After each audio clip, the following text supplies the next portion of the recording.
Okay, let's hope third time is a charm here, folks. But yeah, I thought I'd take this time because some people have asked me to talk about it since it's going into its 20th anniversary. Since it's its 20th anniversary, it's actually been 20 years, 2 months now. Um, since Disney's A Goofy movie was released in theaters. Now, for some of you that don't know, a Goofy movie, in reality, in actuality, in a sense, is really Goof Troop the movie. And the way I found out about this is I saw several TV spots, just like anybody else, during the Disney afternoon, and it kind of surprised me because, ironically, I think some of the TV spots of this movie were being shown during the Goof Troop airing. Another way I found out more about it was back when the Disney Channel was going through a slow transition, and I mean a slow transition. I saw stuff like this because this was back at a time when Disney Channel still had the Disney Channel magazine, and they were advertising certain things. Like this here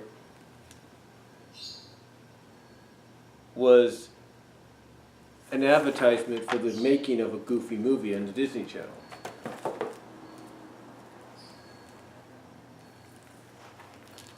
Now over here,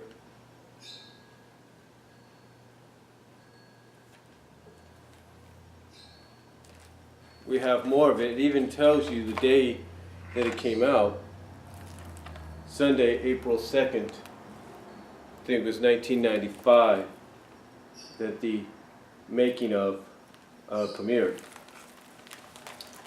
And I remember being excited just like anybody else because just by seeing who was in the movie and everything, we essentially got excited for basically what would be Goof Troop the movie. Now, unfortunately, it didn't really have the Goof Troop name, as we all know, but you knew it was Goof Troop. I mean, why in the world on the DVD would they add the episode Calling All Goofs from Goof Troop? Or why afterwards you would have characters like Roxanne, Stacy, and Bobby appear in two comics out of Disney Adventures under the Goof Troop name. I mean, it was too obvious, really too obvious. Now, to me, when I look back at Goofy movie, I look back at a movie that definitely proved that a movie based on an animated series, franchise, if you will, can indeed be a success. It can indeed be something more than, well, basically what the show is. And it could show that with the right director, producer, and writer, a movie based on an animated franchise can do good. And I think this is something that the people that did the Gem movie should have took into consideration, if you know what I mean. But with that said, a Goofy movie really proved all of that and more. It even kept the traditional Disney staple when it came to animated features, and that is basically, and that was my Kindle, obviously it was a Facebook message, but keeping the staple of traditional animated features of being a musical. I mean, basically they treated it in a sense sort of like a Broadway musical. You know, breaking out into song when needed. You know, you had After Today was the opener, which was good. You had Stand Out, which was good. You had On the Open Road, which was a fun song, sort of a good road song. You had Nobody Else But You. You had Eye to Eye at the end. And the way they spaced them out and reprised them was good too. Throughout the film. I mean, I liked how they spaced them out and they reprised them. You know, you had a reason why when After Today came on, it was basically Max's way of saying that after this last day of school, which ironically it was, Roxanne, he was going to finally talk to Roxanne, and Roxanne and him were going to become an item, which essentially indeed happened in a sense. And then you had the reprise afterwards, which he's basically re-singing it, you know, well, not the reprise of After Today, but you have him reprising Stand Out, because he does stand out, basically, and it too has a message in the song where basically he's like, look, out of all these people around you, I'm gonna be the one that you notice out of all of them. That you can have millions of people, I'm gonna be the one person you notice. I'm gonna stand out above them all. And he does a reprise of that later on, which is pretty cool. And then, like I said, you have On the Open Road, which had a reasoning because, of course, they tried to listen to songs and everything on the radio, and that ended up going up in smoke, so they had to come up with their own song, or at least Goofy did. And which was good, and it showed it's kind of like being treated like a Broadway musical. And then you had the Possum song, because every theme park has to have a song, right? Even as pathetic as it is. And you also had Nobody Else But You, which was a good heart song for the film. And then you had the Eye to Eye song, which had a message in itself. Basically, the father and son now seeing eye to eye. They kind of understand where each other is coming from. You know, so... But it kind of, you know, goes with Max and Roxanne as well. Because now Roxanne sees Max, kind of sees eye to eye with Max, like, okay, I understand this is who you are, and you understand this is who I am, and so on and so forth, so it's pretty cool. Again, the musical numbers and the way it was paced out, or spaced out, treated it just like a Broadway musical, and I like that.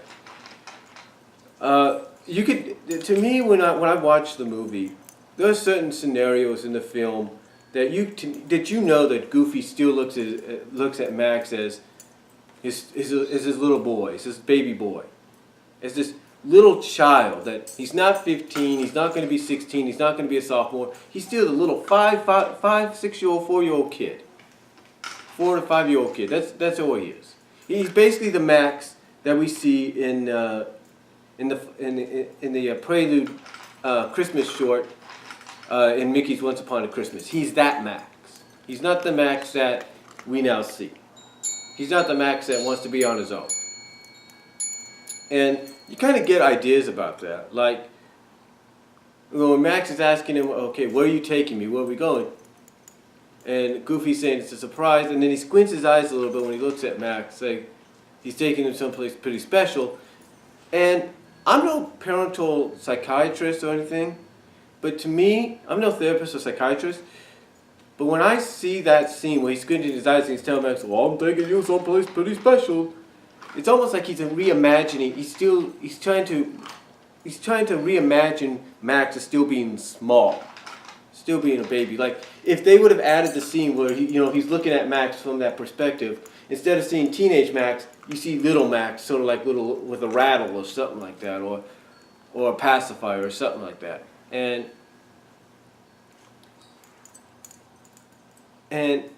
to me, that's one of I think it's like anybody, I think that's one of the things you kind of get the idea of when you watch the film. You see those kind of scenes and it makes you realize, okay, we get it now. We understand why Goofy's doing this, why he's treating Max like a little kid, like he's not a teenager, he's young. Basically why he's treating Max younger than what he is. It's because he's trying to make himself still look at Max as being young. He's still trying to look at Max as still being, like I said, that 5, 6-year-old, 4-year-old kid, because he doesn't want to come to the realization that, yeah, Max is older now. Max is starting his own life. He's starting to live his own life and do his own things, but he can't let go. He can't let go of that because he's got to have him right there. He's got to be there. And you kind of see that throughout the film until we get to the scene where Goofy basically says, hey, I just want to be part of your life. That's all I want. I just want you to include me in what you do sometimes. I just want you to let me know what you're going to do so I'll be okay with it. Or I want you to include me in stuff that you might find fun, but you don't think I will, but you'd be surprised by. So I did like that kind of plot element here. You know, that kind of plot element, that story-driven, that was driven in this film. Overall, the film, looking back, and it still holds up 20 years later. There is no doubt about it. I mean, if Disney wanted to, they could have re-released this in theaters, and people would have gone and seen it, and they would have enjoyed it. There's no doubt to me that people would have still seen the movie. They would have enjoyed it, had they re-released it in theaters. So, with all the good, what's the bad? Well, there's not really much bad about it when you think about it. I think the only disappointing parts for any fans of Goof Troop, knowing that this is Goof Troop the movie, even Doug Walker, the nostalgia critic, acknowledges that in his first ever Disney-cember. You know, Doug Walker acknowledges it, like I said, in his first ever Disney-cember. I think the most disappointing thing is you don't have all the characters. You don't have, I mean, you have Max, you have Goofy, you have Max, you have Pete, you have PJ, but you don't have Peg, you don't have Pistol. You don't have the pets, Waffles and Chainsaw. It's like, where did they go? What happened? And some fans have theorized that through continuity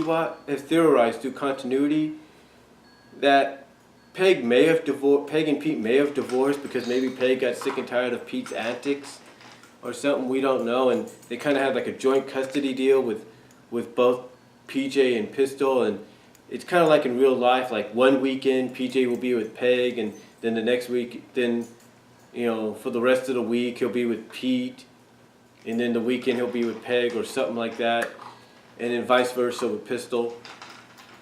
You know, people look at it like that, and that might be a true theorization, that could be the reasoning we don't see them.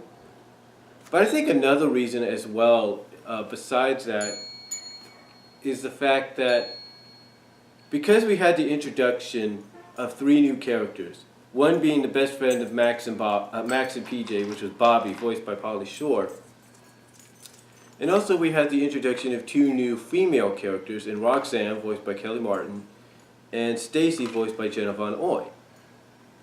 So I think, in a sense, my opinion, I don't think Disney wanted to take the spotlight away from those new characters by having other characters from Goof Troop in the movie.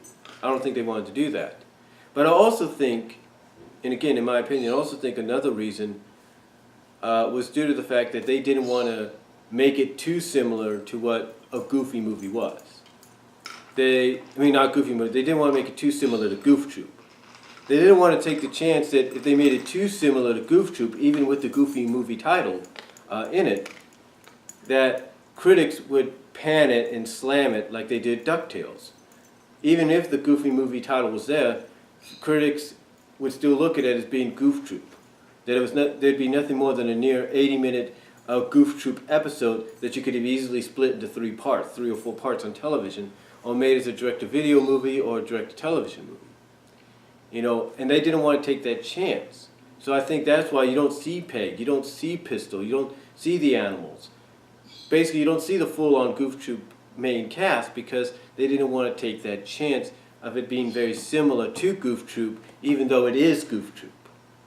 Basically, it's Goof Troop, but with its own identity. I know this sounds strange, but that's how I think, in my opinion, why Disney didn't add Peg and Pistol to the lineup. That's just my opinion. You know, I think they wanted to make it as, yeah, it is Goof Troop, but it's Goof Troop with its own identity. You know, so again, that's just my opinion. But overall, I thought the movie was good. I mean, like I said, I still think it holds up 20 years later. And you know, a lot of people say, well, what happened afterwards? Well, it's like I said earlier. You know, Roxanne and Stacy, you know, and Bobby, they did reappear in the 2 Goof Troop comic shorts in Disney Adventures that were under the Goof Troop name. So, in a sense, I think Disney kind of acknowledged, and whoever was writing those shorts kind of acknowledged, that yeah, Stacy, Bobby, and Roxanne are all part of the Goof Troop universe. And that yes, Goofy movie is part of the Goof Troop universe as well. So there's no hiding it. So why hide it when pretty much everybody knows it's Goofy movie is Goof Troop? Why hide it? Let's just embrace it. So And that's why I say when, and that's why I say when, they, and that's when I said, and that's when I say that the reason they didn't add Peg and Pistol or the pets in here is because they wanted to make it into basically its own identity. Like, yeah, it is Goof Troop the movie. It is it's part of Goof Troop, but it's its own identity. So, I know that sounds strange, but that's why. And that's why, again, when you look at those two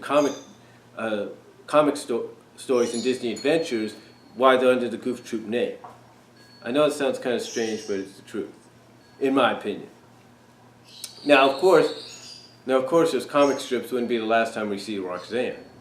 Now, according to some fans theorizing, Roxanne did kind of make a cameo in the sequel.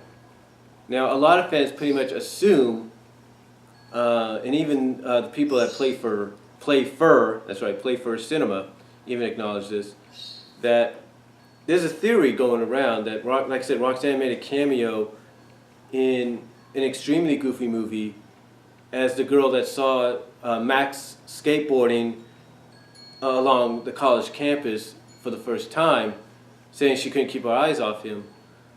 And that the girl next to her almost is very similar in style to what Stacy could be. So fans theorize that that was a cameo appearance by both Roxanne and Stacy, but a more mature version of Roxanne and Stacy. That yes, just like any kid, they got taller, they grew up, grew a few more inches, if you will, got older, became more mature.